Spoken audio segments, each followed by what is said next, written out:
Collector madam आहेत कुठं? मग फोन कोणाचा घ्यायचा काय? फक्त मुख्यमंत्र्याचाच घ्यायचा काय?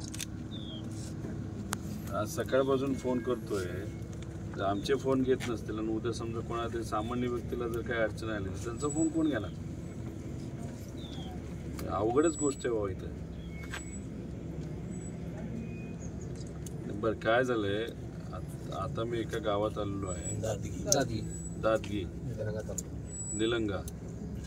काही दिवसांपूर्वी तुम्हाला माहित असेल तो शिवाजी मेळे, दुर्दैवाने त्याने आत्महत्या केली होती.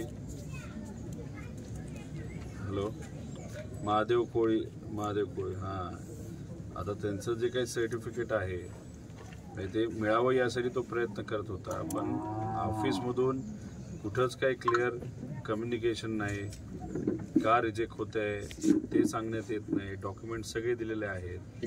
सगळे डॉक्युमेंट असताना सुद्धा तिथं असणारा एक अधिकारी जर रिजेक्ट करत असेल आणि एक रमेश नलमले म्हणून आहे, त्यांच्याकडे स्वतःकडे व्हॅलिड सर्टिफिकेट आहे, वडील आहेत आणि मुलाला मिळत नाही. आपल्याला जर करायचं असेल तर तिथं जो अधिकारी आहे जर व्हॅलिड, आपण काही नॉन व्हॅलिड असेल तर कुठं काय चुकीचं करा असं म्हणणार नाही, पण व्हॅलिड असेल जर होत नसेल तर हे गरीब लोक पैसे देऊ शकत नाही. मी एक पाठवून देऊ काय पैसे? नाही. मग आता एक उदाहरण तुम्ही घ्या, रमेश नलमले म्हणून तुम्ही घ्या, हे तुम्हाला उद्या भेटतील, त्यांचं सगळं व्हॅलिड डॉक्युमेंटेशन आहे.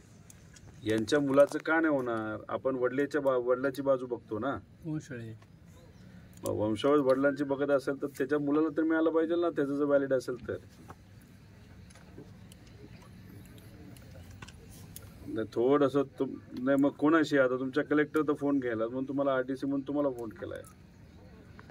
काय करू मग? ह्यांना कोणाकडे पाठवू?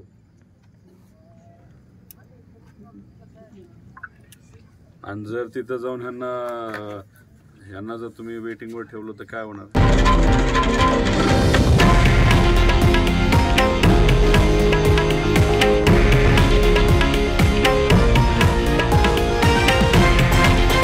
हे आहे देशातील नंबर 1 न्यूज नेटवर्क आणि आपण पाहत आहात TV9 मराठी, एकमेव.